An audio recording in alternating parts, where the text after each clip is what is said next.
Welcome to Aunty Lou's Hour. If you like this podcast, please like, comment, share, and subscribe. Hello, Cupcake. Hi, good morning, Louise. How are you? I am great, and I'm so happy to meet you finally. So You too, as well. let me do a little introduction, Cupcake. I love your name, but we'll get to your name in a little Yeah. while. But so you're a writer, an advocate, a HIV survivor, and you AIDS were, survivor. I have an yeah, AIDS diagnosis, yeah. yes, of course, yes. And you were born in Guam, and we'll get back to that because I'm not sure where Guam is. And what I find interesting is that you learned to swim before you could walk, and you lived on a boat at one point, and you've had Yes, ma'am. many adventures. I think you've had such a colorful, interesting life, and I think so many people will resonate with you. Oh, well, thank you. So can we start? Is it me or are you frozen? Is your It might be my camera. That's what I was trying to figure out over here. It went to my picture okay? instead of. Not to worry. Let's just carry on, and as long as we can hear your voice, that's great. So tell me about Guam. Or did you want? Are you okay? Oh, there you go. There you go. Yay! Tell me, where's Guam? So Guam is in the South Pacific. It is the largest of the Marianas Islands. It is near Saipan and not far from the Philippines. So it Oh, is U.S. territory. yeah. At one point, it was, well, it's still, there is a U.S. naval base there, Yeah. but that's not how I ended up there. That's everybody else Yeah. assumes that I'm a military baby. My dad worked for Bank of America out of San Francisco as a data processor. So they moved him from San Francisco to Manila, Philippines, where my parents lived for a little while, and then they moved to Guam, and I was born pretty quickly after they moved to Guam. So first of all, I have to say I absolutely adore your look. I love it, right? But you've already triggered my interest. Let's talk a little bit about when you were younger. I mean, you said your dad worked for the Bank of America. I mean, this whole tattooed dreadlocks, pierced. Yeah, this came much later in life. My Oh, dad had gotten, yeah, my dad had gotten 2 tattoos when he was in the military, and my dad was born in 1939. So, by the time I was born, a few years later, him and my mom divorced, and that my dad's side of the family is he was raised in church. And he had kind of gone away from that, and he was resaved when I was 5. So he kind of always advocated against not doing anything to my temple.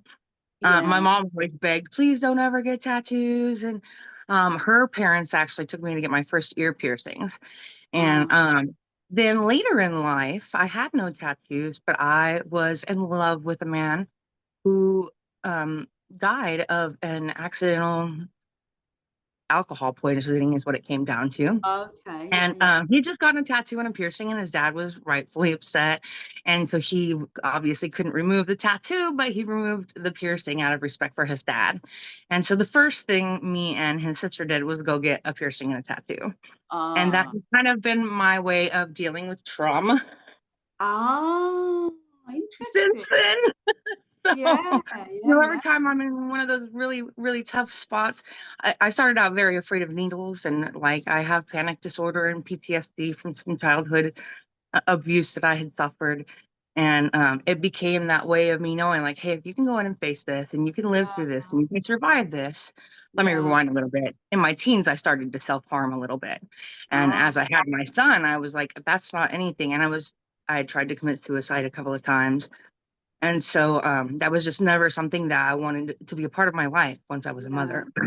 So I had this beautiful way of being able to go and kind of face my fear, but also not, it's not self-harm, right? But it still has the feeling of that release that I was getting from self-harm. And then I had this beautiful piece of artwork afterwards and a story to tell. So each little piece, I can tell you exactly where I was in my life and what it represents.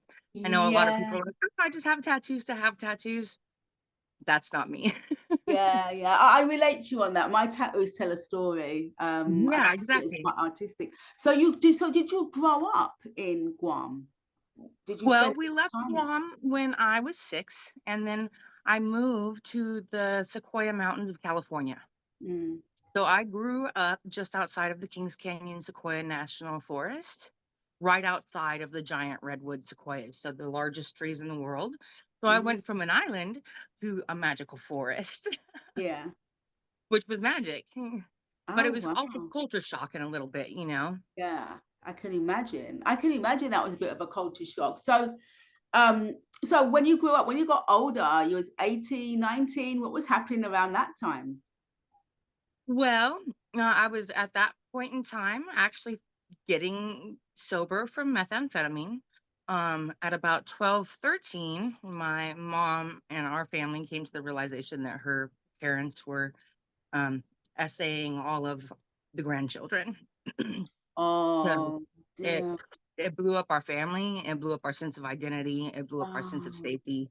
yeah, And simultaneously, I began having nocturnal seizures. Every time I would go to sleep, I would have grand mal seizures and was being hospitalized and tested a yeah, lot. And then I was started to become afraid of sleep. yeah, So I found methamphetamine very young. There wasn't much to do in the mountains where I lived. Drugs were yeah. very prevalent. And so I was getting sober by 18, 19 years old, but I had graduated high school 2 years early. I was 16 years old. I had a 4.2 GPA and I was in college. So, Oh, but shortly afterwards, I got pregnant and married. wow. Yeah.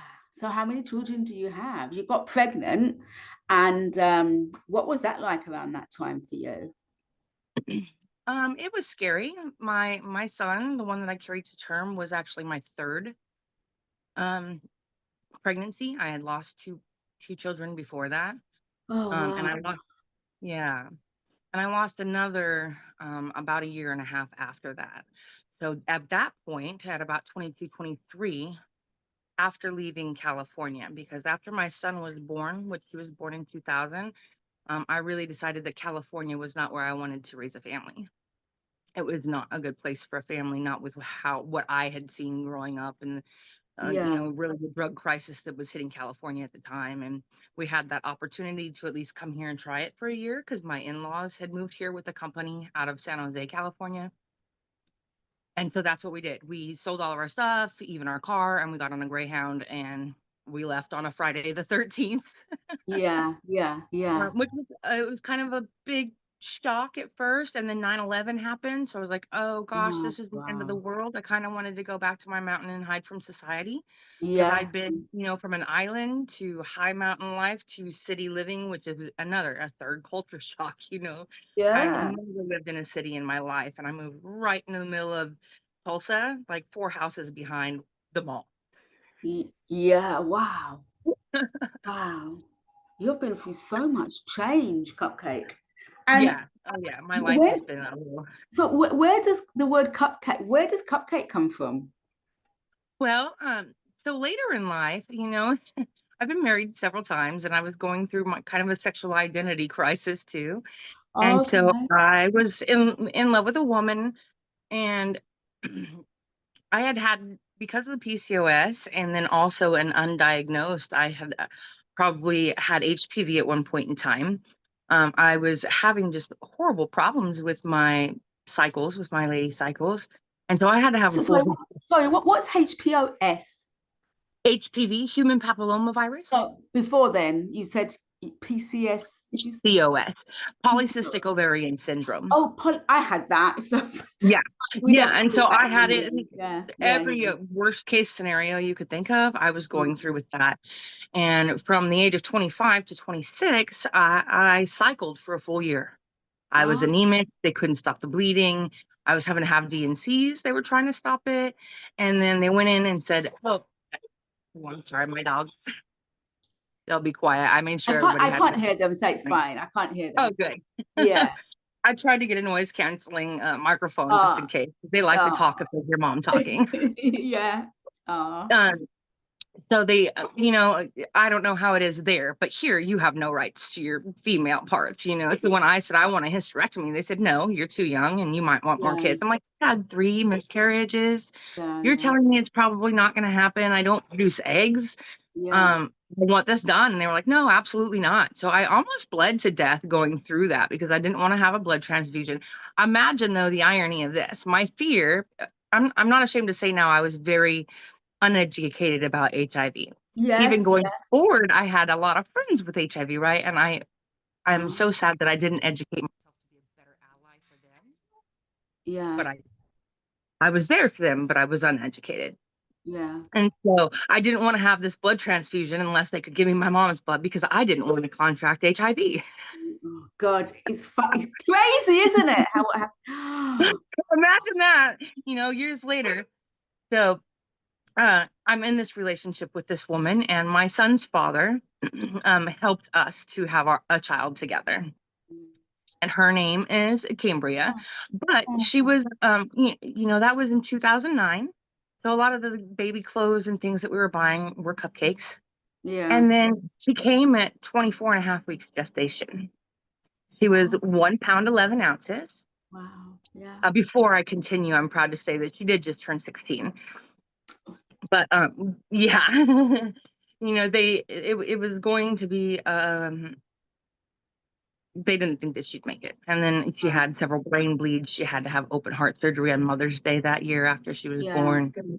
And at the end of the first year, she was at the top of the 99th percentile. So it was just this miracle.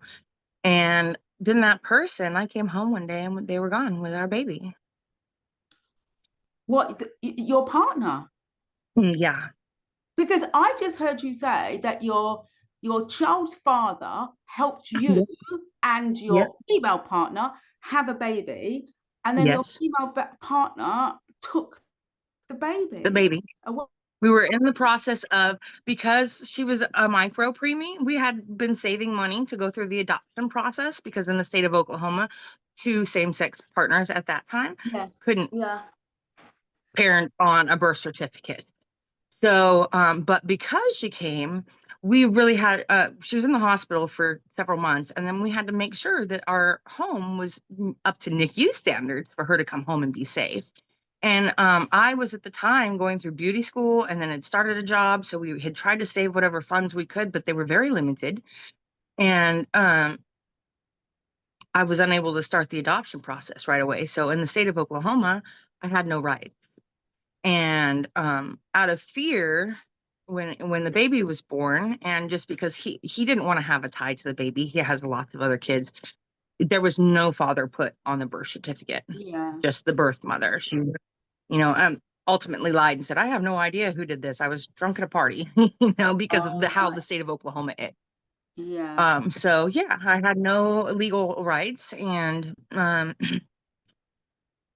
I didn't see her until my 40th birthday, and then she was quickly taken away from me again. But that started a cycle. When I came home, it was 4 days before her first birthday. So we had made it through all of this stuff. She was doing so amazing. We're planning her first birthday party. And I come home. She was supposed to be taking our stuff to a friend's house that day to be part of a neighborhood yard sale. And effectively what she really did was move out all of hers and the baby's things. Oh, wow. And as it later turned out, it was because they wanted to transition to male and didn't think that I would approve, which was incorrect. I loved this person. I would have been there through anything. Yeah, my daughter has been through a lot because she hasn't been with her mom. But I hope one day, one day when she's 18, I'm hoping, because, it's my name that's on all of her birth stuff. And it is my name that was printed in the newspaper as her mother. And I hope that she has some idea. We got to meet her and spend a couple of weeks for her, and we were getting ready to tell her that information right as COVID happened. And then the person they had some alcohol issues and other issues, and decided that I was against them and I was never going to listen to what they were trying to make me do. So they were just not going to tell Cambria that I was her mom. So it started a lot of depression and more tattoos. And we had this cupcake that was on her incubator in the hospital. So it was, I don't know if you can see it. There's a cup. I can see that. Pink top. Yeah, so there's a big cupcake on my neck here, which was a drawing that my partner had drawn. It was the only one that was actually allowed in the NICU because everything had to be printed out, hand printed. But they didn't think that she was going to make it. So they allowed us to draw her name plaque. And so it had this cupcake with her name. And so when she came home, we both went and got the cupcake tattooed. And so then after she was gone, I started going and getting tattooed pretty regularly and getting a lot of cupcake tattoos. And just one day, somebody who couldn't remember my name was like, "You're Cupcake." I know you as Cupcake. I tell everybody you're Cupcake. Yeah, And yeah, yeah. after that, the knuckles came. We tattooed Right. Cupcake on the knuckles, and it Yeah, stuck. And yeah. it keeps my daughter with me in my heart every day. Right, right. It's an homage to her. It pays my respects to her. She'll know how much, I love her. Oh, so yeah, okay, Cupcake. I see where that comes from. So you've been living with HIV for a number of years now. Tell me, 7 years in July. 7 years. So let's talk about what life. Knowingly living with. Yeah. So let's talk about pre-HIV, before you found out. Like, what was the run up to that? What was you doing? Yeah. So, a good several years running up to that, I was very sick, even following my hysterectomy. At the start of that was I went right into medically induced menopause at 27 years old. Really? So, Medically induced? yeah, because I had to have a full hysterectomy. They took everything, my ovaries, fallopian, even my uterus. Yeah. And it was about a year in when I went to the doctor with my mom, and who looked at my doctor and says, I think she's going psycho. And he's like, "Well, what dose of hormones do we have her on?" And we're like, "What are you talking about? You never put me on any hormones." Yeah, yeah. It's just like I went from crazy hormones to null, and I was a little out of my mind at that time. And that all coincided with my daughter leaving. So I was very depressed.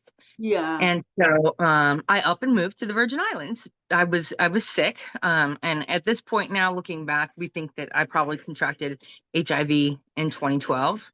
So I was going through all of these weird things. And my best friend, who lives on St. Croix, U.S. Virgin Islands, he was born in St. Thomas and I was born in Guam. So we'd met as teenagers, and we'd always said we'd retire and end up sailing the world or be on an island somewhere together. And he got a head start. He just went right back to the islands when we left California. And so he said, if you're going to be sick and you have no answers, Jamie, I've got my boat that I just bought, and of course I've got, there's it's beautiful here, and you can come down here and learn the culture, and they're going to heal you with bush diet. Yeah, You need to come know the locals, and and either you're going to get healed or you're going to die happy. Make a choice. So the doctors couldn't tell you what was wrong. They just didn't, because I read some of your posts and stuff, and they were like dismissing you. What was I that was very now that I know it as medical gaslighting, it's like, wow, it's infuriating. At the time, I felt crazy because I was like, is everything I'm feeling in my head? Am I a hypochondriac? What's going on? They keep telling me, but I know I'm definitely going through these things. Yeah. And it just didn't. And so for me, again, uneducated, and I had heard this in another interview that you had done. I wasn't in that group, right? I'd been a lesbian. I wasn't a gay man. I'd been heterosexual before that. Yes, I was getting tattoos, but that wasn't in my mind. Yeah. So, and doctors, when I would come in because of my look, they were literally flagging. We were having such a, we're still having a drug crisis here, but definitely the pill crisis. And they were just flagging everybody. And at the time, they kind of changed laws, because what happened is Cherokee Nation effectively sued Big Pharma. Can I take a moment of your time and ask for a huge favor? If you could please comment, share, and subscribe to this podcast. There are so many people out there who are having a real difficult time, and hearing the stories of others can help. Enjoy the rest of the podcast. For the drug crisis and what it had done to the tribes. And with that, because it was intravenous, it had brought an HIV epidemic into the tribes. And so they sued and won. So Oklahoma really cracked down on prescription and giving out prescription drugs, and they were flagging people that they thought might be drug seekers. Even though I've always been honest, the only thing I do is cannabis. I don't drink, I don't smoke cigarettes. But cannabis at the time wasn't legal medically yet. And so they just were like, oh, you're just a druggie and you're probably lying about the other drugs. You're probably just here trying to get drugs. So what was you saying that you wanted drugs for? Pain? Like, is it I because didn't even want drugs. I just wanted to know what was wrong. My seizures came back. I hadn't had seizures in 18 years. I was having hives all over my body. I was having issues with my bowels. My skin changed. I was having issues with my breathing that was just different. Different pains were happening. I effectively had 3 or 4 staph infections. And then when I moved to the Virgin Islands, I ended up being bit by a brown recluse spider, and that turned into a MRSA infection. And at the same time, I was having trouble with my lungs. So I had gone into, can you hear the cat trying to bang on the door? I'm No, sorry. I can't. Okay. I can't hear the cat. I can't. Okay. And so I had gone to the hospital because I couldn't breathe. I was actually trying not to go to the hospital. My partner pulled into the hospital and was like, "You're going. We're not going to dance at the full moon party all night. You're going to the hospital." And, when yes, it's U.S. territory, but going to the hospital there was much like going to the hospital in third world country at that time. And so when I went in to be seen for the lungs, and at that time they did see that I had growths in my lungs, and they were like, "This could be cancer. We want to send you to Puerto Rico and have a biopsy." But I'm like, "Can we treat this? Because this is bad. I had a hole in my face." And they're like, "No, that's not what you're here for." They wouldn't even like give me antibiotic ointment to put it on myself. And so then when I leave the hospital, my friend's like, "My mom went in there with the same thing and she went and had a biopsy and it was cancer, and then cancer took over her body. You need to think about this. Please don't go do this. Go on bush diet." And so I went and I met with a woman, and I ultimately started, following all of their traditions and eating. I mean, being there already, we weren't eating anything. I was living on a boat and foraging for food in the rainforest and stuff like that. And so it was simple, right? This is stuff we were out doing every day. And I had grown up in a family that was very much herbalist. So it was just implementing new traditions and things that I didn't know about before. And I started feeling better. So I'm like, I'm not going to go have this done in Puerto Rico. Like, this is scary. And so I let it go. But a month later, this, as it cleared up, came out the back of my head, and it grew to about this big. I lost all the hair in the back of my head. It ate all of the muscle down to my skull. And I don't know how I survived it other than natural practices, because we made a poultice, we put it all on there. I mean, it was a living, breathing organism at that point in time. And within an hour of this being on there, it fell out of my head and began to heal. No antibiotics, nothing traditional medication was helping, nothing. But once we did this, and so had I been somewhere, maybe back here, they might have been like, "Okay, this is a crazy, crazy MRSA infection. Maybe we should do an HIV test." And now what I know about HIV, I'm like, gosh, all of these signs going forward where it's like, that was a time. I ultimately ended up moving back to Oklahoma because my son didn't want to move and relocate there with me, and he was starting high school, because I had gone first trying to get everything set up, make sure it was okay, make sure it was safe. And so I began managing a PetSmart and working, and I got married. He had been my best friend for like 16 years. And about a year and a half in, we find out he has stage 4 squamous cell carcinoma cancer. And they told us it's not good. He's probably not going to make it. And so going throughout all of that, right, he's got to be tested for everything. He was an IV drug user. He was a heroin addict previous. So he went through HIV testing. And when that came back negative, we were both like, phew, okay, we're good. You're good. If you're good, I'm good. Right? That was So let me get this right. You had all these symptoms. Yeah.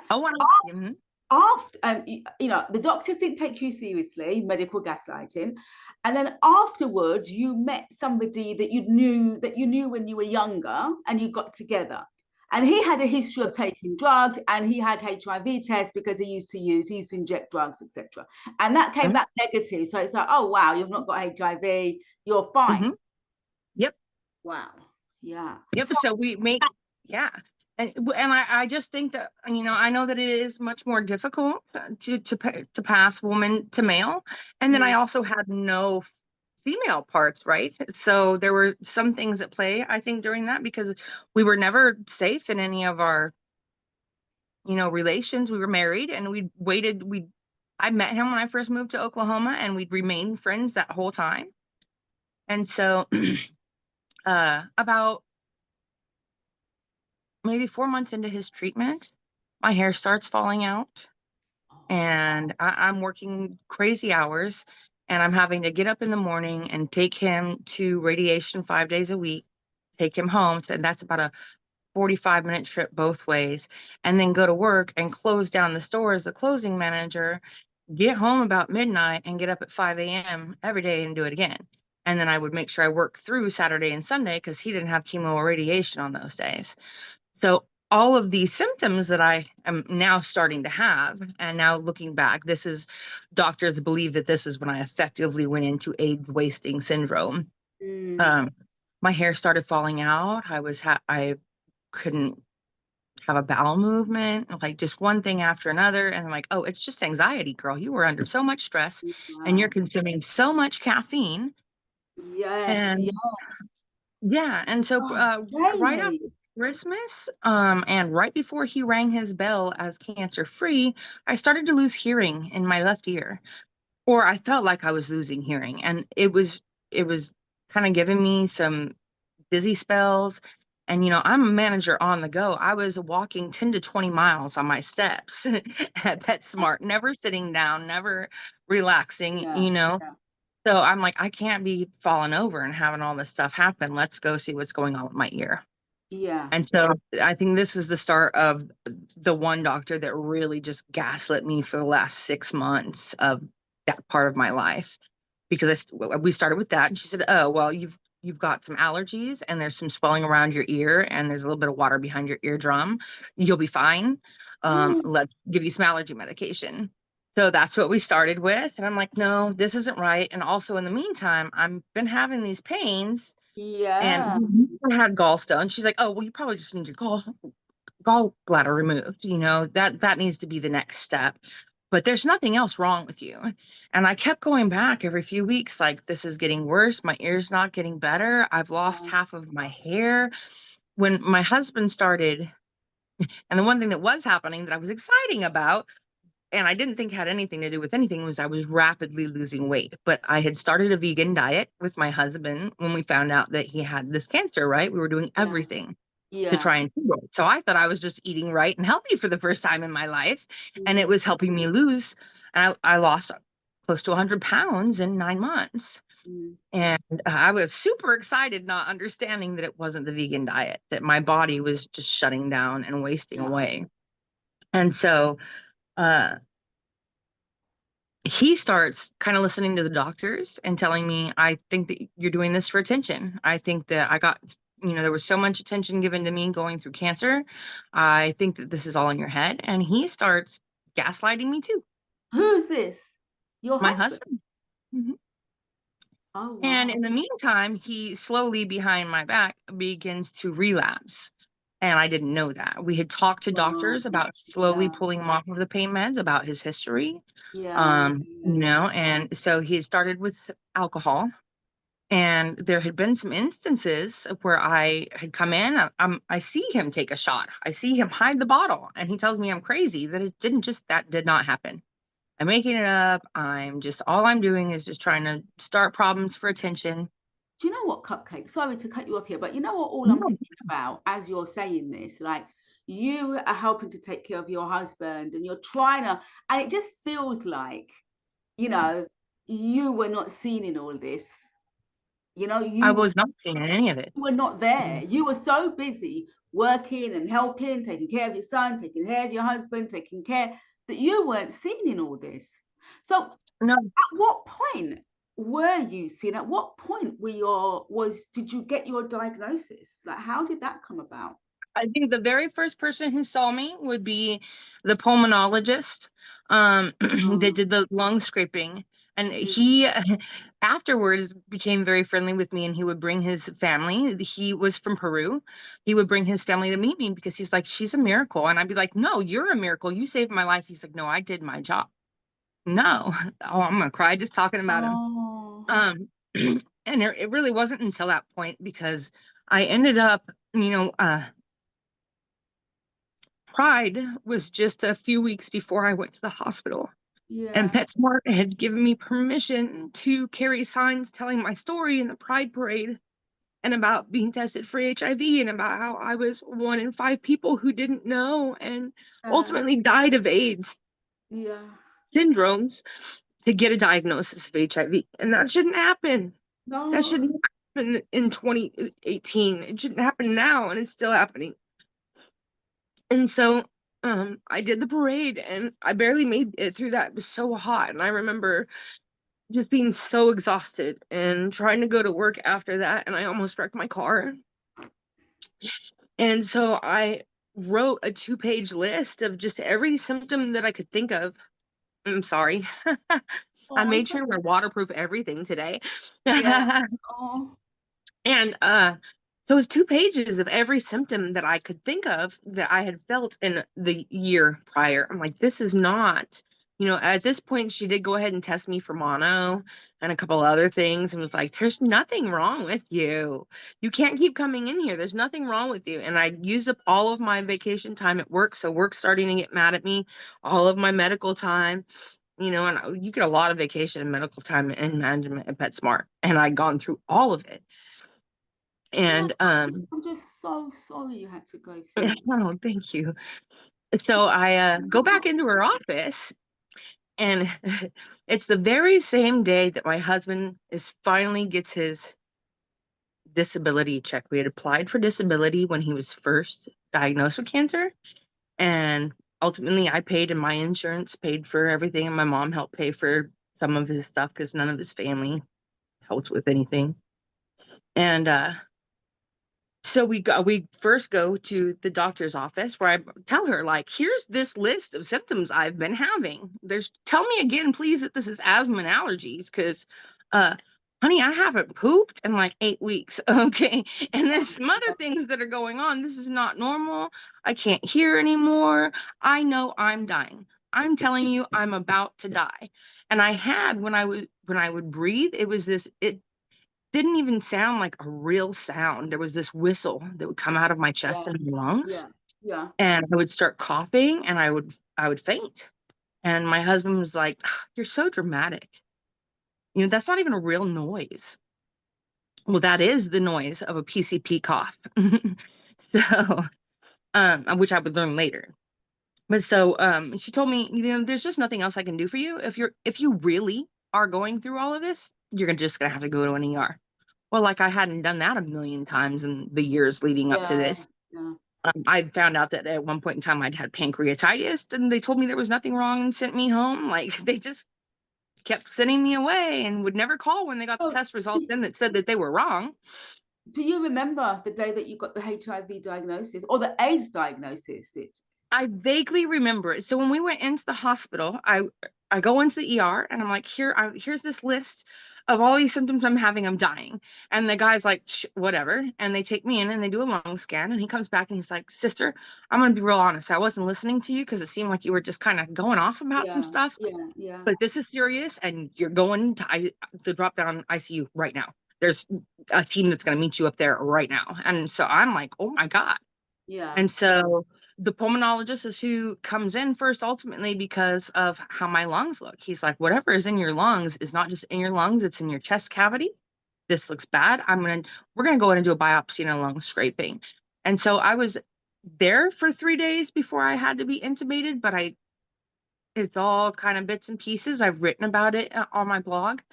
But he did the lung scraping, and then he came in and told me, Jamie, I couldn't do the biopsy. Your lungs are so bad. If I had tried to do a biopsy, they would have collapsed. I'm gonna run some tests. That's the last thing I remember. And then so I woke up, and When I did wake up, I had no idea that I'd been on life support for over a week. And I was also, my muscles had completely atrophied. So I was completely paralyzed from the neck down. And it was some woman that came in and talked to me. My friends and family, I just remember kind of looking at me like they knew, but they didn't, because nobody had given them a diagnosis, but they were there as all of these testings were being done. I had written, my husband left the day I was intubated. Let's rewind. He was already kind of flipping out. So I took and I signed over all my medical rights to my friends, because he had a raging fit in front of all the doctors, and they said he was no longer allowed back in the hospital. And they flagged my medical as being in a domestic violence relationship, which at that time it had come to that. It had come to that before his cancer diagnosis, and I had left, and then I felt bad and I brought him back so I could help him. And and so a lady comes in and she's like, I have something I need to talk to you about and then tell you, we've found out what's going on. And what they tell me at first is, she says, you have HIV. And I'm like, what? No, like, that's not even possible. And she's like, we wanted to give you a couple of days to kind of wake up and come out of it since you're paralyzed, because we didn't want you to just kind of feel like you were trapped in your body and like you couldn't react or do anything. But, it's time to tell you now. And she's like, I want to be very clear, you have HIV-3. She didn't tell me AIDS. She said HIV-3. So I at this point don't know I have AIDS. I'm like, okay, I'm terrified. This is scary. What? This makes no sense, and I'm still really not 100% back in this world. At that point, they had said when I checked in that day, like, you wouldn't have made it another 48 hours. All of your organs were shutting down. My pulse ox was 52 when I walked in there. Like, how we don't even know how you were breathing or awake or alive. Once your pulse ox kind of drops below 90, it's scary. It was 52 when you walked in this door. And so, now we've got to talk about what comes next, because you're paralyzed. You're going to be on oxygen. You probably need to go to a living facility, just all of this stuff. And also then you're bombarded by the health department. They want to know who you slept with, who you're with, all of it. So I'm just reeling through all of this stuff. And so I'm still there. And they discovered that I had, well, actually, they didn't discover the cryptococcus at that point, just the HIV and the PCP pneumonia. And the PCP had presented itself fungally. So a fungus had grown in my lungs and completely blocked off my lungs and had grown into my chest cavity. We would learn later that I also had cryptococcus, which had entered through my lungs, also was fungal. So I had two funguses growing, which the cryptococcus broke over into my bloodstream and was even in my spine. Like, another day it would have hit my brain, and that would have been it. I would have had. And so no, I was going to say, and all that, if you knew or any of the doctors thought about giving you a HIV test. So there is a message here about HIV doesn't discriminate. No, that not only doesn't discriminate, the thing that I don't understand, and boy, like, I really wish I could figure out how to put myself in a position to start a new bill and like make it a thing. Why is that not something that's just tested for? When you go into an ER, they test you for everything else. They're testing you for drugs. They're doing panels. They're lipids. Did you have a heart attack? Why is that not something that you do?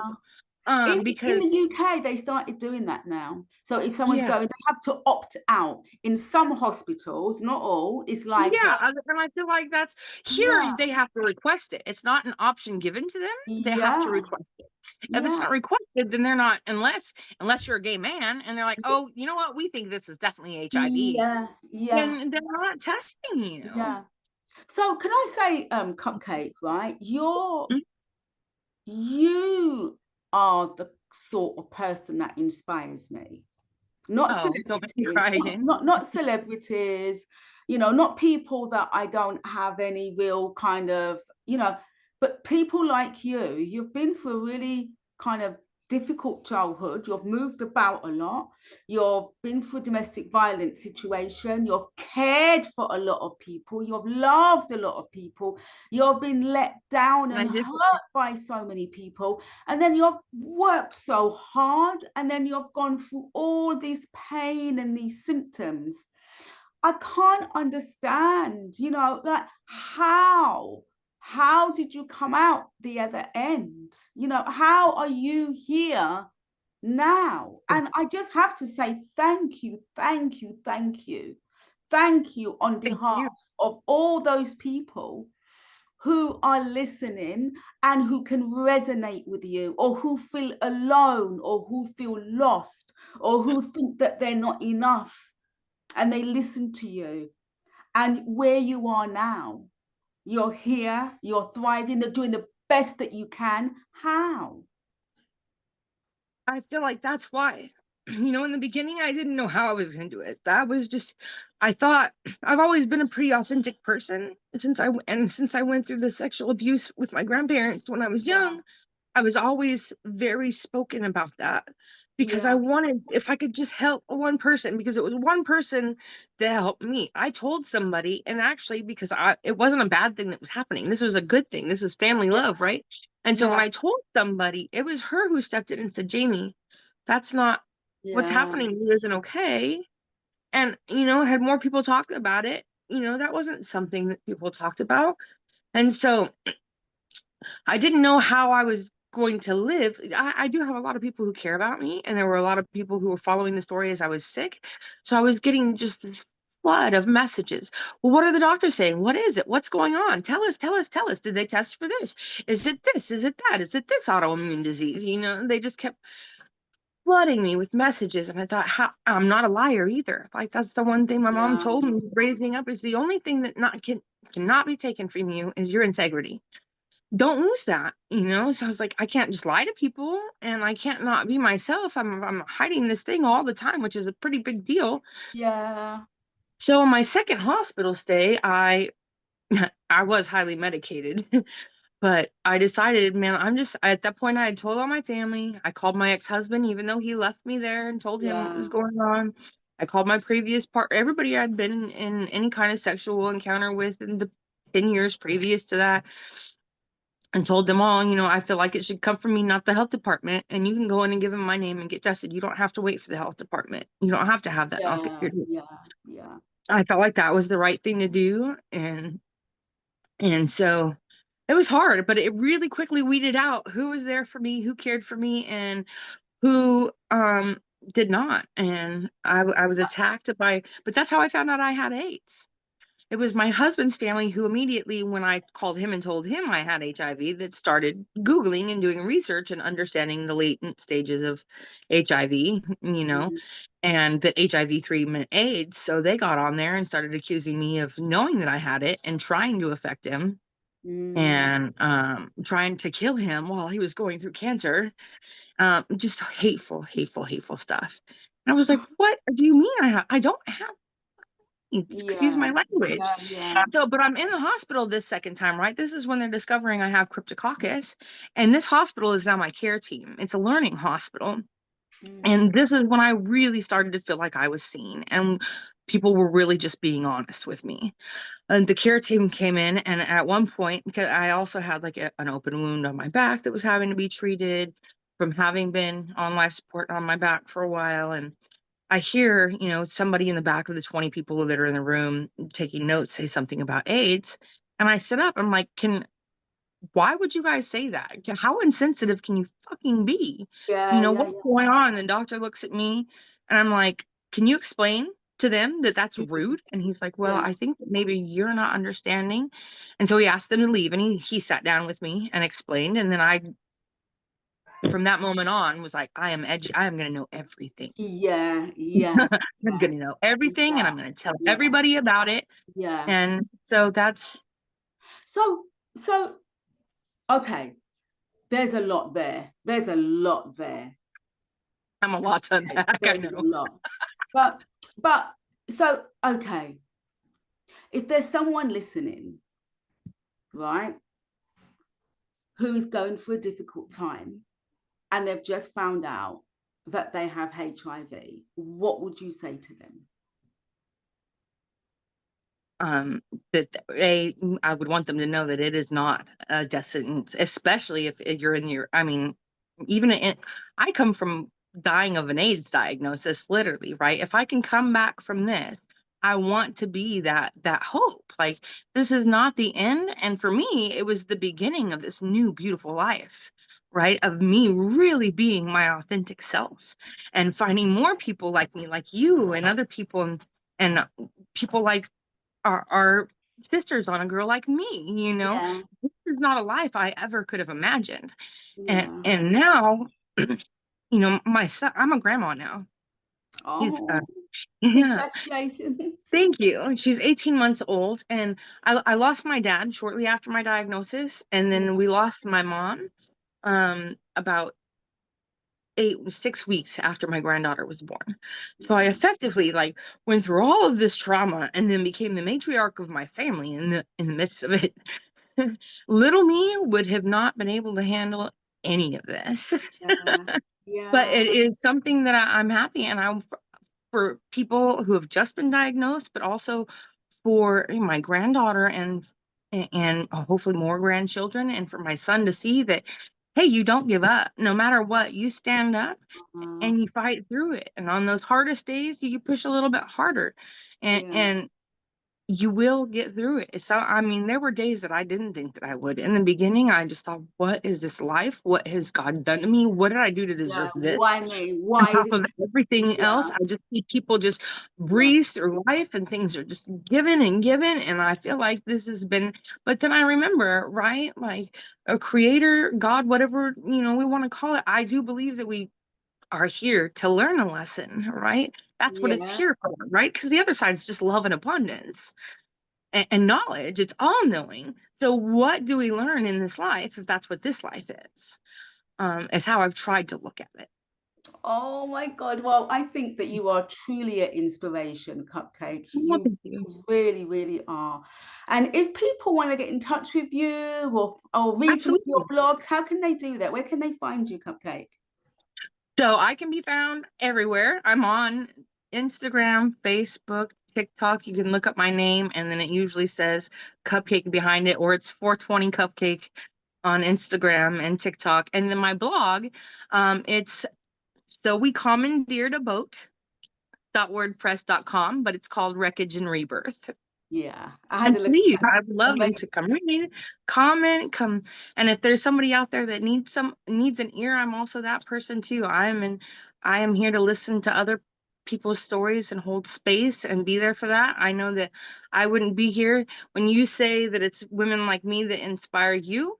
My Yeah, inspiration, I didn't there is a women's group here, but I didn't join any kind of group or even join any kind of community. I got onto A Girl Like Me and hid in the background for the last 7 years. I've read all of your guys' stories, yeah, but for some reason I was afraid to connect community here in yeah. person. And then people kept telling me, you have got to meet this woman. She's a 30-year AIDS survivor. She's been on the cover of Pause, the cover of she's been an advocate and a speaker for the tribes. You've got to you have to meet her. Boy, when I tell you, there's no more incredible person on this planet than that woman. What is her And no name? more inspiring. Her name is Shanna Yeah, Kozad.